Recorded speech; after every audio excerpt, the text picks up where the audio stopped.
We are Redeemer Radio, Catholic radio for Michiana. 95.7 FM WRDI, Napanee, South Bend, Elkhart.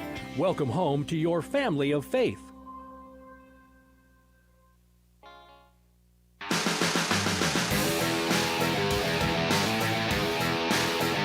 Live from the Redeemer Radio 95.7 studios in the shadows of the Golden Dome, this is Notre Dame Federal Credit Union's Irish Sports Saturdays.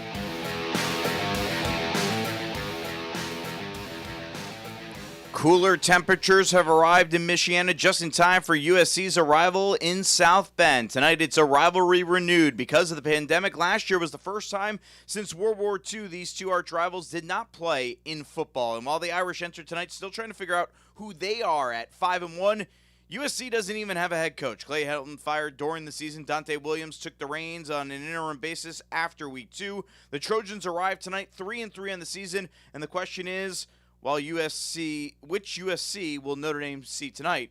Which Notre Dame will Notre USC Dame or Notre Dame follow fans see too. Welcome to Notre Dame Federal Credit Union's Irish Sports Saturdays. Notre Dame FCU, where you bank does matter. I'm Angelo DiCarlo. So glad to be with you this morning. Joined as always by Kevin Downey with Ilya Glasman on the other side of the glass. Both teams coming off a bye. Kevin, all right. What's your general thoughts heading into tonight? I think it's going to play out how every game's played out so far this year. I think that's the kind of team that they have, Notre Dame. So I think it's going to be a close game. I think Cohn's going to start. There's going to be lots of sacks, and then they're going to put somebody else in. The defense will have some good plays, and then fourth quarter there'll be a comeback unless they run out of time.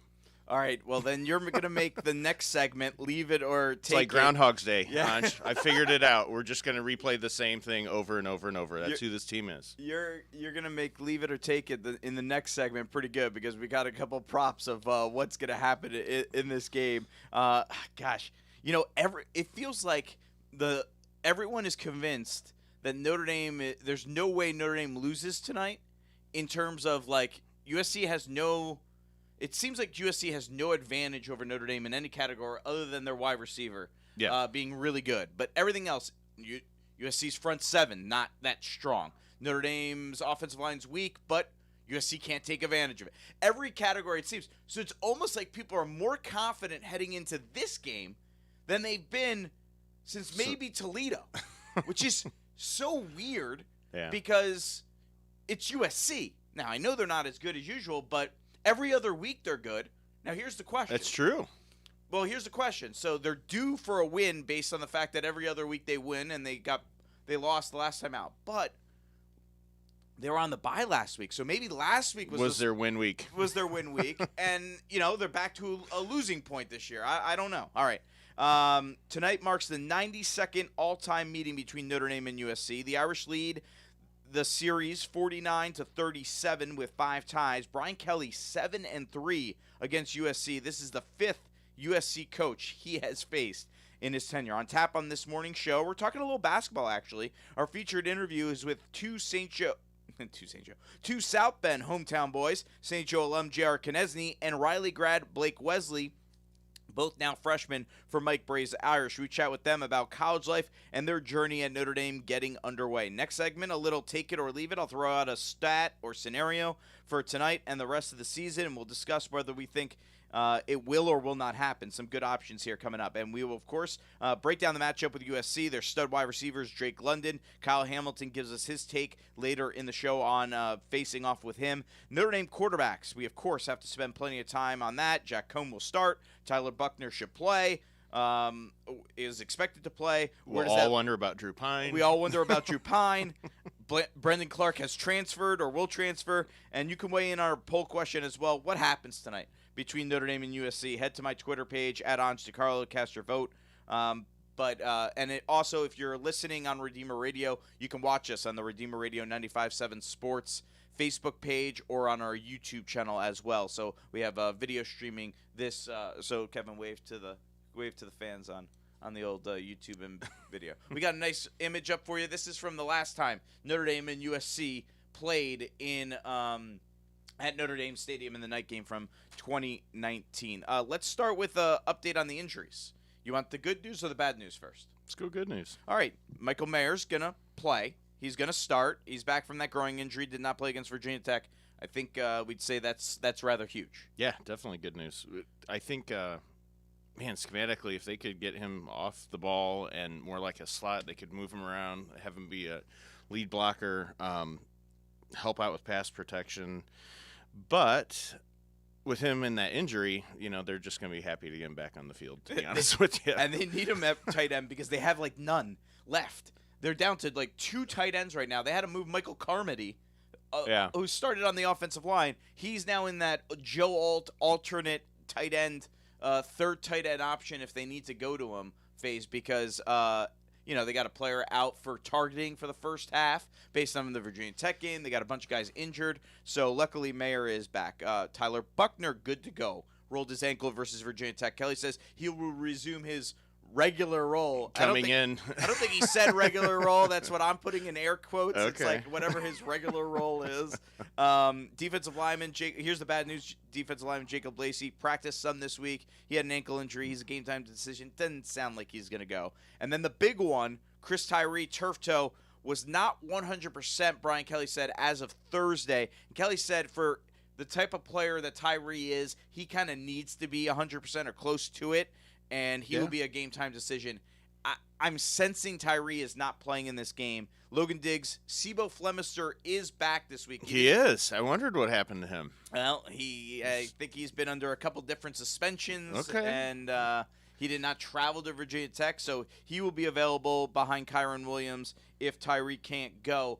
But losing Chris Tyree, he adds an element. I mean, he's an explosive player, especially on the return game. Yep. So I think that plays a factor in this one if they are not able to have him. But I think if you had to trade, you'll take Mayer in the lineup over Tyree if you had the option. I think so, definitely. And again, man, with all these new players and young people, it would be good if it would be possible for them to evaluate or evolve a little bit. With their off week, maybe have some counters, something where they kind of mix up the blocking schemes a little bit to keep the defense from just pinning their ears back. Right now, it's either a run or a pass, and it happens within about 2 seconds, and it's a little bit easy to diagnose. All right, well, then you say that. Here's the quarterback situation again. Kelly says Jack Cohn will start, gives them the best option to win. Tyler Buckner will complement him. If they need Pine, he said they'll use him if they need him. But Brian Kelly asked this week, can they get out of Jack Cohn what he does at the end of the game earlier in the game? Here's what Brian Kelly had to say. When has he looked really good late in the game, right? Those defensive linemen are chasing Tyler Buckner around, right? They're tiring out a little bit. So that pass rush is not quite the same in the first series or the second series as it is in that last series. So, there's a little bit of that. Jack speeds up a little bit in those late drives where the ball comes out a little bit quicker. There's more of a sense of urgency. So I think it's a little bit of both. I think the pass rush tends to lay down a little bit later in the game as those guys are running sideline to sideline, having to chase all game. And then I think Jack's sense of urgency in terms of getting the ball out is a lot more deliberate. So I think we gleaned a lot from that in our bye week in terms of what we needed to work on maybe earlier in the game for Jack and being more efficient.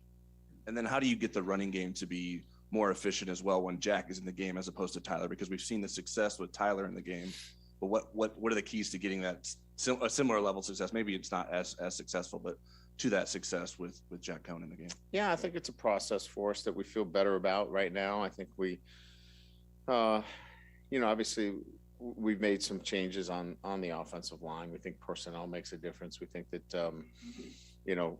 certainly Tyler adds a little bit more balance there because when you have to defend the quarterback, obviously he gets you more diversity. But I think you're going to continue to see an uptick in terms of the running game and its consistency, and that's what we're looking for. All right, let's start with the run game here real quick. Joe Alt, Andrew Kostafa giving the bigger size on the left side of the offensive line.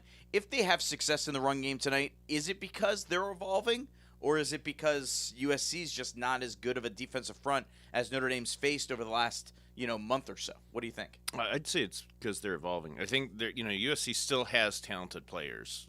Their leading tacklers, number 26, a linebacker, and then they have a really good rush end, which is going to test that young left side of the line. But I mean, Kelly said it. Like, there has to be some continuity with personnel. They've had a lot of different guys that have been in and out.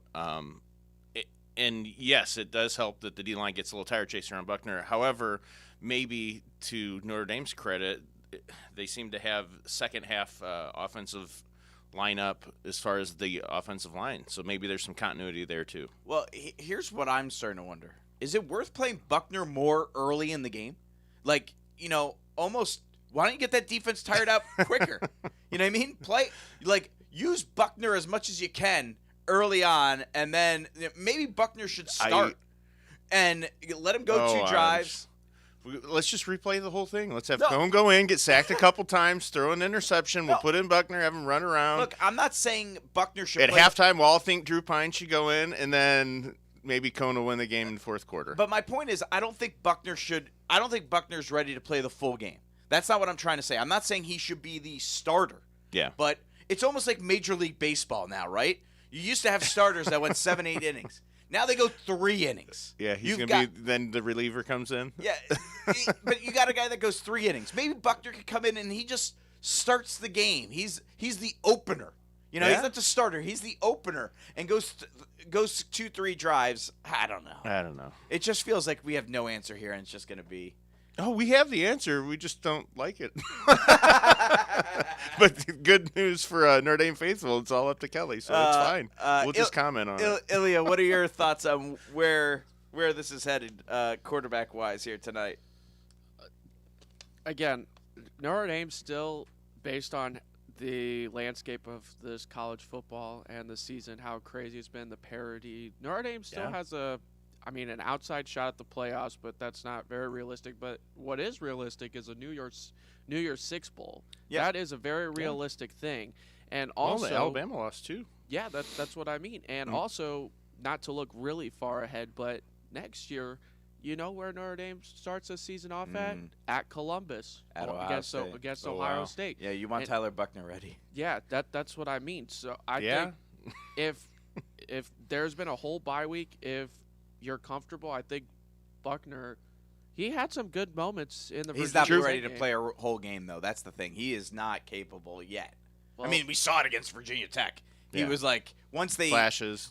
He had the great flashes, but I think I'm not going to ruin next segment because we're going to do take it or leave it, and we're going to get some we're going to have some quarterback options there that I'm going to put you guys on the spot for. Meanwhile, Cone has led Notre Dame on a game-winning ending drive against Florida State, Toledo, and Virginia Tech. So that's pretty good, actually. That is good. Captain Avery Davis, a former quarterback, asked about Cone being able to come back in versus Virginia Tech after being benched and leading the Irish to victory. Got ice in his veins. I mean, it's cold-blooded. I mean, that just made me excited. We all had confidence in him, though. We know what type of player he is.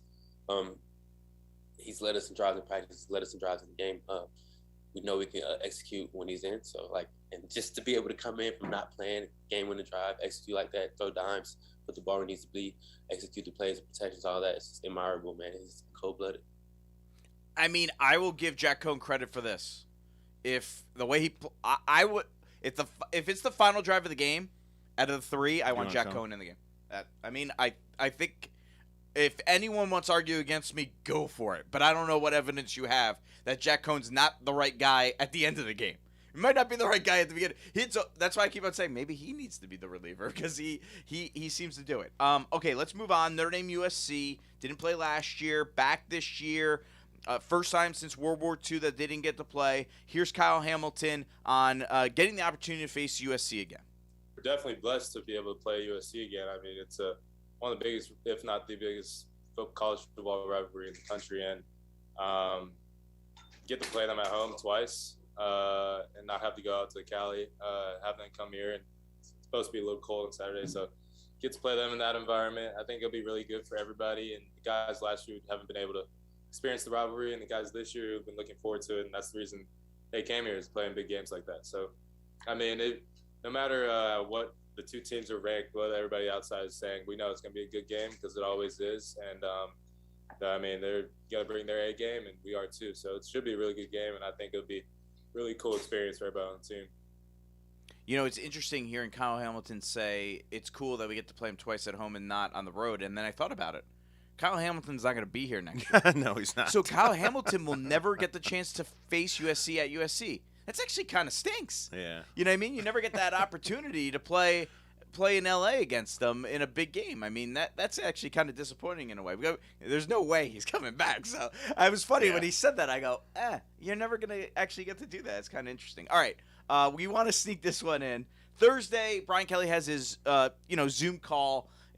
Mondays we get together in person. It's a 10-minute thing on Thursdays. He had time for one more question. I'm like, all right, I'll throw in a softball. Ask him about the atmosphere, what he expects it to be, since they hadn't played a night game in front of a packed house at home in 2 years.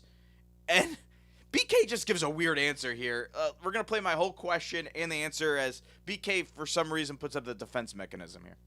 Brian, what are you expecting the atmosphere to be like, and how excited is your group to play a night game in Notre Dame Stadium? Obviously, last year, limited crowds. This year you've played during the day at home, but it's the first time to play in this type of environment since 2019 at home. Yeah, Angelo, I don't run our ticketing office or marketing. My job is to win football games and put ourselves in a position where we put a good product on the field. I think we do that. I have to hope that, that people want to come out and see our football team play. And that's my job. The expectations would be that this is an incredible atmosphere playing USC, where we haven't played them at home in a while, and everybody's coming out. We're on break, right? And so our students traditionally come back for this game, and I would expect that. But I have a job to do, and that's put a good product on the field. I think we have done that. The rest is up to, what our fan base wants to do. And I hope they want to come out and see this football team play, because it's a gritty, gutsy group of guys that, just play really hard for 4 quarters. So I hope they come out and see them play. I don't know if he's mad at me or the fan base, because that's a really long answer. It's just so. Yeah, it's gonna be great. It's exciting. Night games are awesome against rivals. I think Pete Sampson jokingly tweeted, "Brian Kelly asked about the excitement of the game," and I'm like, "Come on, Pete, you know what I'm trying to do here." And then Kelly gives that answer. It's like, what? What are you? What? Yeah. Like what? Because now tickets are on the secondary market are much cheaper than usual. Mm-hmm. I'm not sure if the game's technically sold out yet, but it's like 50 tickets. It'll be sold out. Yeah. But it's not as popping as usual. Now, part of that is because USC stinks, so they're True, interim head coach. They're not bringing in a crowd probably. And Notre Dame's fan base, there is a lot of people that fly in out of town. It's the subway alum come in. Yeah. Maybe during the pandemic, they just don't really want to do that as much. And that's certainly a possibility. People don't want to wear masks on planes and all these different things. Yeah. But I just don't get why he got so defensive. Now, I think he said that similar line after the Toledo game, because I asked him about it being, empty. There was like 10,000 less thing. He gave kind of the same answer. Him. I think you annoy him. I do. At least with that question. I think he thinks I have an agenda when I'm asking the question, and I'm like, I really didn't, but whatever. Yeah. So we'll see what happens tonight. But I guess he's challenging the fan base. All right. Big thank you to Tire Rack for all their support of our internship program that we run with students from St. Joseph and Marian High Schools. Here in Michiana, the students receive practical college-level internship experience. Helping out with our broadcast of high school football wouldn't be possible without the underwriting support from the folks at Tire Rack. More tires, great prices. Visit TireRack.com. Coming up, we'll break down the matchup with USC more in depth, including a look at their star wide receiver, Drake London, and my sit-down conversation with South Bend natives and Notre Dame basketball freshmen Blake Welsey and J.R. Konieczny. And up next, I'm throwing out a stat or scenario that may happen tonight or the rest of the season. We'll discuss if we think it'll happen or not. It's Take It or Leave It next on Notre Dame Federal Credit Union's Irish Sports Saturdays on Redeemer Radio. Elevate 150 financial checkups at Notre Dame Federal Credit Union. Here's how it works. Go online and schedule a 30-minute phone call. They'll guide you through your credit report to find ways to improve your financial health. Then they'll send $150 in your name to Redeemer Radio. For information, visit NotreDameFCU.com/elevate. You already share our values. Why not share in our benefits? Notre Dame FCU. Support for programming on Redeemer Radio is provided by the DeNicola Center for Ethics and Culture at the University of Notre Dame. The DeNicola Center is committed to sharing the richness of the Catholic moral and intellectual tradition, both on campus and in the wider public square. Learn more about the DeNicola Center and see our schedule of upcoming conferences, lectures, and events at ethicscenter.nd.edu. There's no question a good mattress is a key to a good night's sleep, but a good mattress can be costly. So what if you could get a high-quality mattress at a discounted price? Elkhart Bedding has been providing just that for more than 100 years. Family and locally owned, Elkhart Bedding is a factory outlet where you can purchase top-notch mattresses directly from them and eliminate all the costs of the middleman. Elkhart Bedding is located at 2124 Sterling Avenue in Elkhart or at elkhartbedding.com. Imagine a world with no poverty, a world where everyone has food to eat, clothes to wear, and is able to make rent each month. The St. Vincent de Paul Society is working towards that goal. We are committed to ending poverty by serving our community one neighbor at a time. We have seen the power one person can have on those we serve. Join us in the fight against poverty. Visit svdpsb.org or call 234-6000 for more information.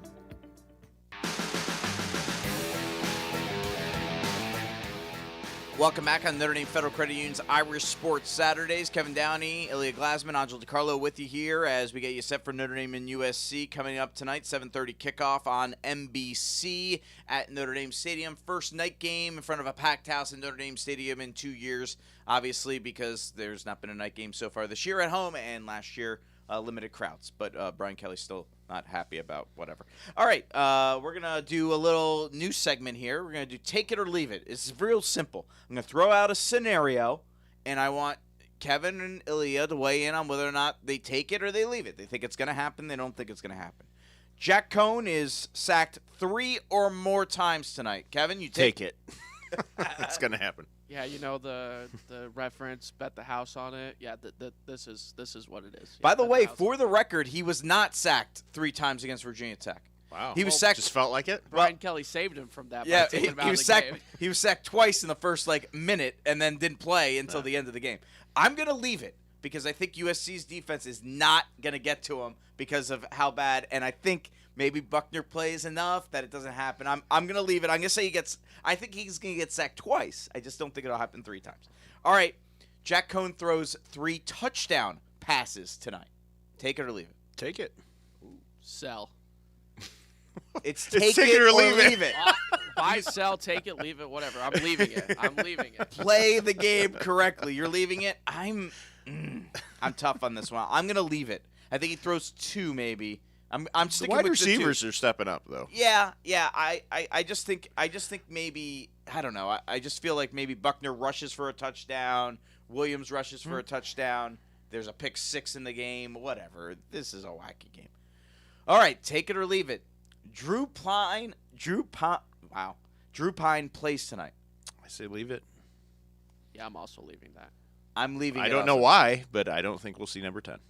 Well, I think it's bad if you see him tonight. Oh, he's the last resort? Well, I'm saying if you see him, that means things are going really bad, right? Barring injury, yes. Barring injury, well, that would be things going really bad, right? So I don't think he plays unless things aren't going well, so that wouldn't be good for Notre Dame. Kevin remains perplexed. But I am. I just don't get that one. Okay, take it or leave it. USC never leads in the game tonight. Leave it. I think there's a chance they could get out to an early start. I'm gonna take it. Wow. All right.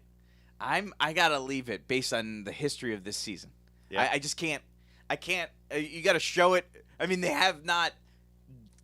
You got to leave it. I think at some point they got to leave it. All right. Take it or leave it. Obviously, Ilya, you don't have to weigh in on this one since you already cast your vote. Leave it. Yeah. USC leads in the second half. Yeah, take it. Again, that's what this team does. I think that they'll be down in the third quarter. I'm going to say leave it. I think they'll be down at some point, but I think Notre Dame pulls ahead by halftime and then maybe just hangs on. It might be in doubt for a little while, but I don't know. All right. 60 or more points combined between the two teams here tonight. God, that's a tough one. I guess I'll leave it. You're leaving it, okay? Entertainment purposes only, but I believe the over-under is 58. There's a reason why I picked 60. Yeah. Based on my score prediction, I'm going to take it. I don't even know, actually, if I wrote down a score prediction yet, which is going to be a problem. I will take it, too. I think we're getting a high-scoring game. I think that is right. All right, a couple for the rest of the season, all quarterbacks. Jack Cohn starts every game the rest of the season. Take it. That seems to be Kelly's plan. Do bowl games count? No, regular season, sorry. Regular season? Okay, then I'll take that as well. I'm going to say leave it because something's going to happen. Something's going to happen. All right, so you guys said leave it, so I guess you can't even weigh in on this next one. I was surprised. I didn't think – or you guys said take it on that one. You said take it? Mm-hmm. All right. Buckner starts one game rest of the season. We'll leave it, obviously. Based on you guys. I think it'll happen. How about this? I'll change it. Buckner, including the bowl game, Buckner starts one game rest of the season. Oh, I'll take that. Wow. So you think he's going to start the bowl game. That's what you think he'll start the bowl game. All right. What do you think, Kevin? You're gonna leave it?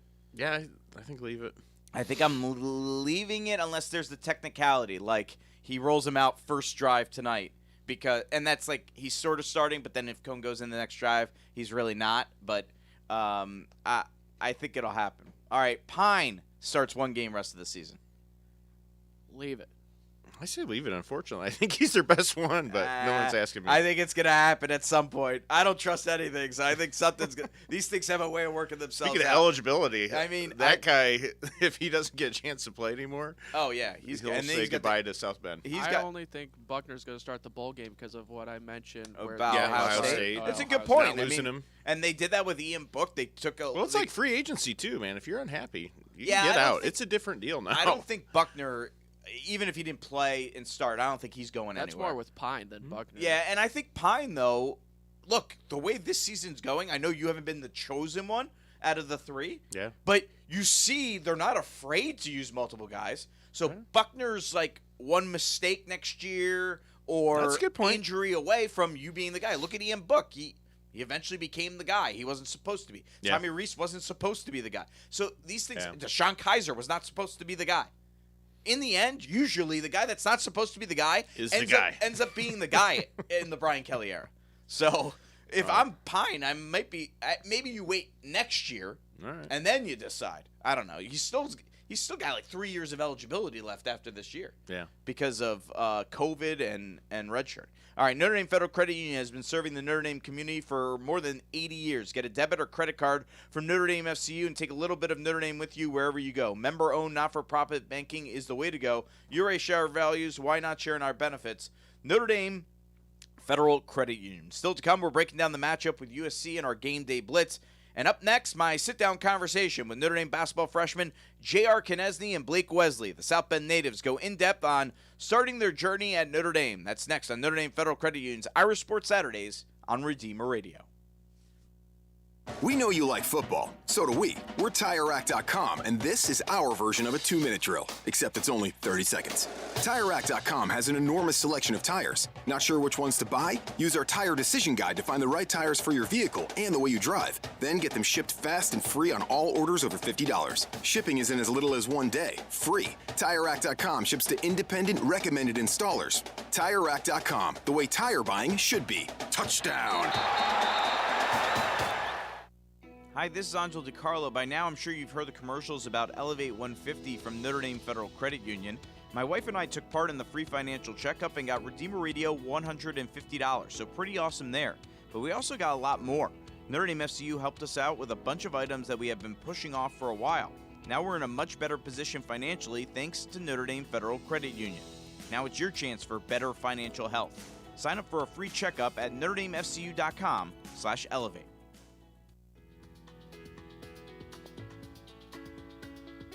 Did you know 1 in 5 Americans will develop some form of skin cancer by the time they're 70?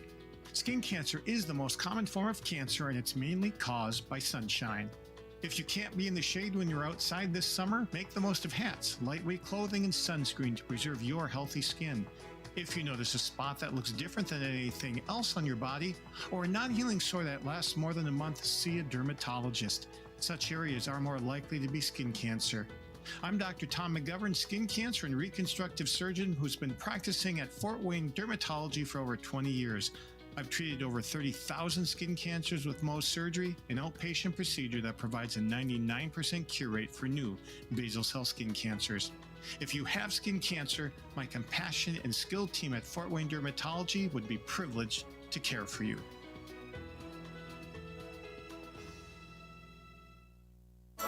Join Bishop Kevin Rhodes Wednesdays at noon for a new episode of Truth and Charity. Each week, he has a conversation with host Kyle Hyman about Scripture, the lives of the saints, and issues affecting Catholics today. Listen to episodes anytime by going to RedeemerRadio.com or search for Truth and Charity on the Apple, Google, or Spotify podcast apps. Then share your favorite with a friend. Truth and Charity with Bishop Rhodes is brought to you in part by Notre Dame Federal Credit Union.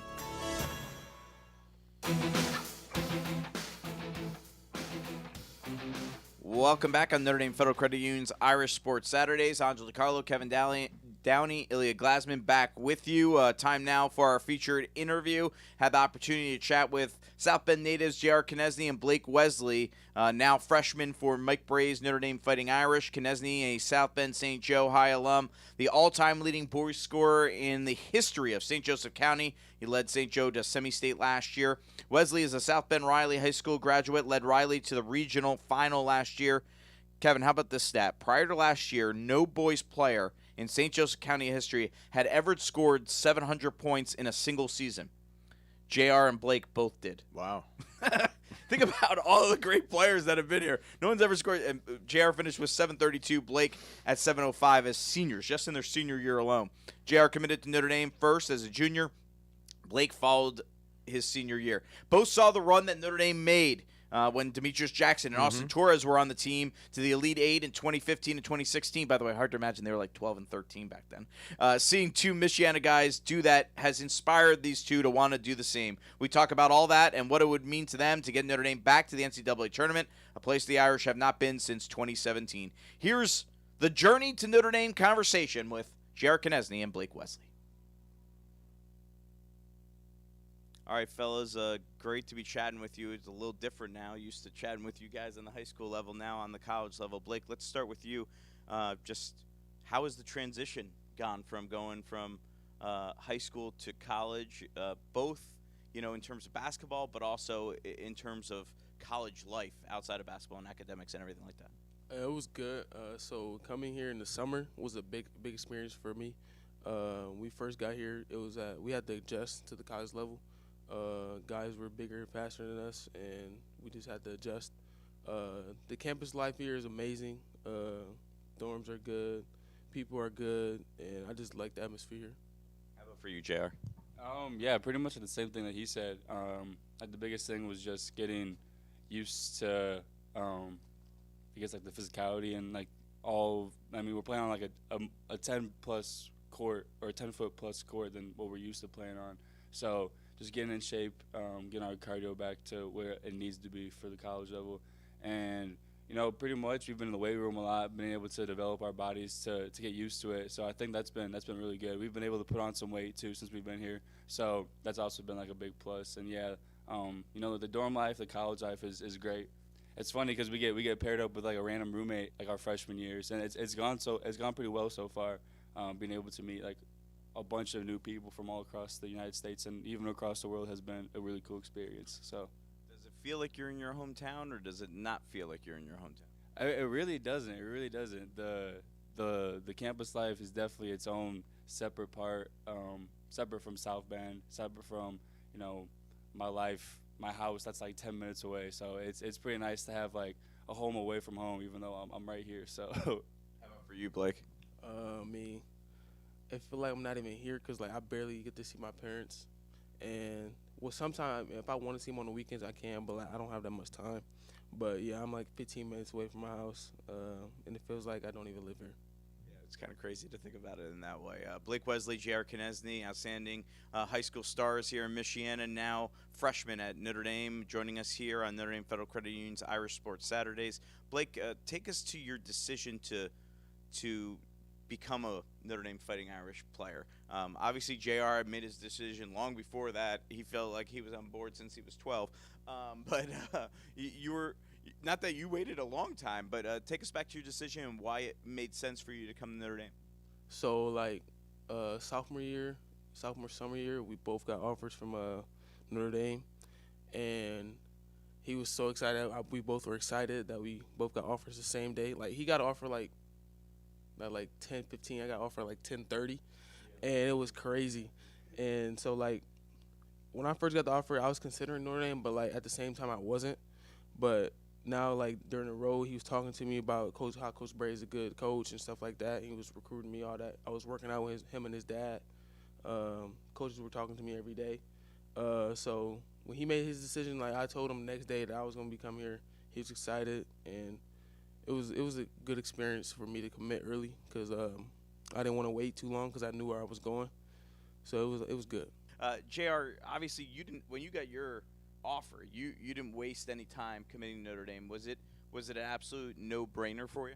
Honestly, it wasn't like an absolute no-brainer because I hadn't like met with all the coaching staff. I hadn't like went on like a visit or anything like that. But after I went on my visit here, I ended up committing like right before like I guess it was like a few weeks into my junior high school year. So yeah, I just really enjoyed all like the aspects of like being at Notre Dame. The academics are amazing, the coaches are amazing, like all the players are really, really welcoming.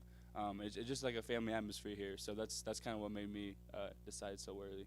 And then trying to get Blake on board was definitely one of my biggest goals, and was able to accomplish that. So I was gonna say, how critical was that to make sure you could get Blake on board, and how happy were you in the end when he finally said, yeah, I'm coming too? Yeah, well, you look back at the like the last team that was like super successful here, like the 2 Elite Eight runs with like Demetrius Jackson, and just like having 2 kids from like the same area, like where we're living at, that's just, it'd be like a real special moment for not only like Notre Dame but for like the South Bend community in itself. So getting him here was definitely a big accomplishment, just because we were able to have like the hometown on our back, and hopefully we'll have a fan base that'll be here every single game cheering us on. So. JR doing transitions for me, because that's what I wanted to talk about was the 2015-2016, the runs, Blake, seeing, Demetrius and Austin Torres be a part of that as local guys. Is that something you saw as a young kid? You guys were like 12, 13 when that was happening, and said, that would be really cool to be a local kid doing something like that and making history for Notre Dame. Yeah, for sure. So, like, a while back, like 3rd grade, I came to a basketball camp. And I got a picture with Demetrius. I think you've seen that picture before. So I was always looking up to him. He was a beast. 2015 when they played Kentucky, I really saw like him like do good things. Him and Jaren Grant, and it was amazing what he did. And looking up to him makes me feel like I'm here now. So. All right, Blake Welsey, J.R. Konieczny joining us here on Notre Dame Federal Credit Union's Irish Sports Saturdays. Blake, in terms of your faith coming to Notre Dame, how much of a bonus was that coming to a faith-based institution, being a faithful guy yourself? For sure. So I'm Christian, coming to a Catholic school, and that doesn't really matter because, I have Catholic friends, and it doesn't really matter to me, but being a Christian here is really different. So you can either you can choose to go to Mass or not, and I chose to go to Mass like one time, and it's really different from Christian. So I went and I was just like there.